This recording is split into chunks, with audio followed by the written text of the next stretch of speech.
Hello दोस्तों, आपका स्वागत है मेरे YouTube चैनल पर। आज मैं आपके लिए एक नई कहानी लाई हूँ, बंधन जन्मों का। बहुत समय पहले यमुना नदी के किनारे एक छोटा सा गांव बसा हुआ था।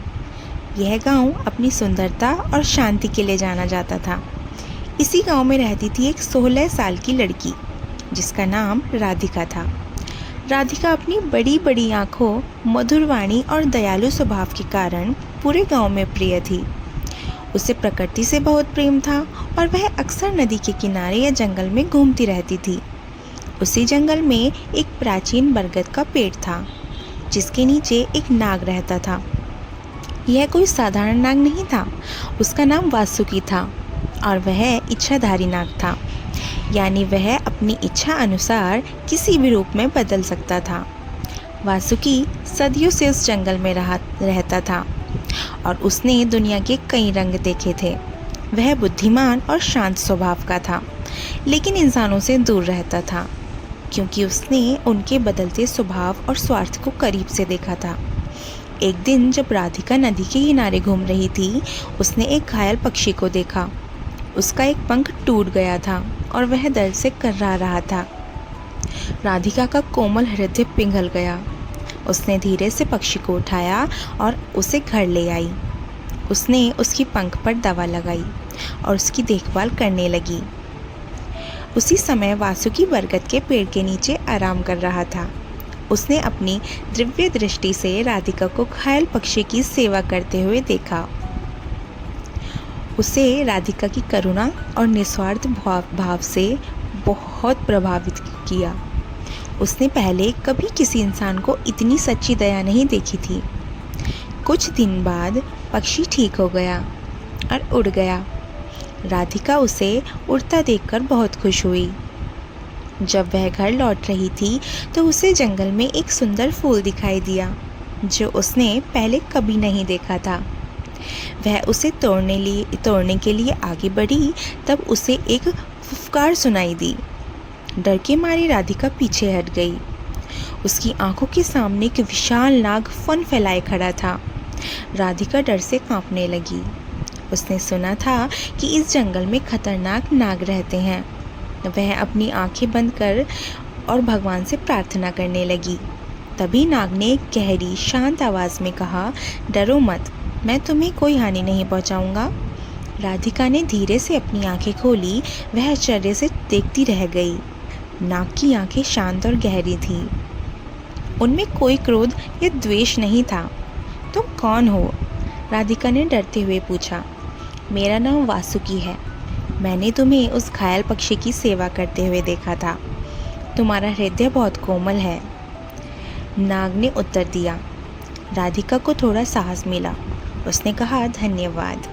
वह पक्षी बहुत दर्द में था। इस पहली मुलाकात के बाद वासुकी अक्सर राधिका से जंगल में मिलता था। वह उससे पेड़ पौधे, जानवरों और जीवन के बारे में बातें करता था। राधिका भी वासुकी की बुद्धिमत्ता और शांति से बहुत प्रभावित थी। धीरे धीरे उनके बीच एक अनोखा बंधन बन गया। यह न तो दोस्ती थी और न ही सामान्य प्रेम, बल्कि कुछ और ही गहरा और पवित्र था। वासुकी जानता था कि वह एक नाग है और राधिका एक इंसान। उनके बीच का अंतर बहुत बड़ा है, लेकिन राधिका की निश्चल प्रेम और करुणा ने उसके हृदय को छू लिया था। वह अक्सर राधिका के लिए जंगल से सुंदर फूल और फल लाता था। एक दिन राधिका उदास थी। उसके गांव में सूखा पड़ गया और लोगों को पीने के लिए पानी की भी कमी होने लगी। वासुकी ने उसकी उदासी का कारण पूछा। जब राधिका ने उसे सब बताया तो वासुकी चिंतित हो गया। उसने राधिका से कहा, मैं तुम्हारी मदद करूंगा। इस जंगल में एक गुप्त झरना है, जिसका पानी कभी नहीं सूखता। मैं तुम्हें वहां ले जा सकता हूँ। वासुकी ने राधिका को अपनी पीठ पर बिठाया और धीरे धीरे जंगल के अंदर ले गया। राधिका पहले थोड़ी डरी हुई थी, लेकिन वासुकी के शांत स्पर्श से उसे हिम्मत मिली। कुछ देर बाद वे एक सुंदर झरने के पास पहुँचे। झरने का पानी क्रिस्टल की तरह बिल्कुल साफ और ठंडा था। राधिका खुशी से चिल्ला पड़ी। उसने वासुकी को धन्यवाद दिया। वासुकी ने कहा, यह झरना हमेशा बहता रहेगा। तुम अपने गांव के लोगों को यहाँ ला सकती हो। राधिका तुरंत गांव वापस गई और लोगों को झरने के बारे में बताया। गांव वाले खुशी खुशी झरने पर आए और उन्हें पानी की समस्या से छुटकारा मिल गया। राधिका के प्रति उनका सम्मान और बढ़ गया। समय बीतता गया। राधिका और वासुकी का बंधन और भी गहरा होता गया। वासुकी अक्सर मानव रूप में धारण करके राधिका से मिलता था। मानव रूप में वह एक सुंदर और तेजस्वी युवक लगता था। राधिका उसके इस रूप को देखती ही रहती थी। वे घंटों बातें करते, हंसते और एक दूसरे के साथ समय बिताते। गांव के कुछ लोग ने राधिका और उस रहस्यमय युवक को एक साथ घूमते हुए देखा था। वे कानाफूसी करने लगे। कुछ ने कहा कि वह कोई राजकुमार है, तो कुछ ने उसे कोई रहस्यमय जादूगर बताया, लेकिन किसी को भी उनकी सच्चाई का पता नहीं था। एक दिन गांव में एक बूढ़े ज्ञानी पुरुष ने राधिका को उदास देखा। उन्होंने उससे उसकी उदासी का कारण पूछा। राधिका ने डरते डरते उन्हें वासुकी के बारे में सब कुछ बता दिया। ज्ञानी पुरुष ने ध्यान से सुना और फिर कहा, राधिका, तुम्हारा प्रेम पवित्र है। वासुकी कोई साधारण नाग नहीं है, वह एक दिव्य आत्मा है जो किसी कारणवश इस रूप में है। तुम दोनों का बंधन जन्मों जन्मों का है। ज्ञानी पुरुष की बातों से राधिका को शांति मिली। उसे विश्वास हो गया कि उसका और वासुकी का प्रेम सच्चा है और शाश्वत है। लेकिन उनकी प्रेम कहानी में एक दुखद मोड़ आने वाला था। गांव में कुछ लालची लोगों ने झरने के बारे में सुना।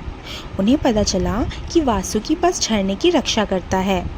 उन्होंने सोचा कि अगर वे वासुकी को मार दें तो वे झरने पर कब्जा कर सकते हैं और पानी बेचकर अमीर बन सकते हैं।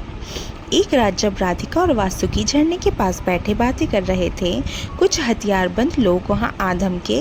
उन्होंने वासुकी पर हमला कर दिया। राधिका यह देखकर चीख पड़ी और वासुकी को बचाने के लिए आगे बढ़ी।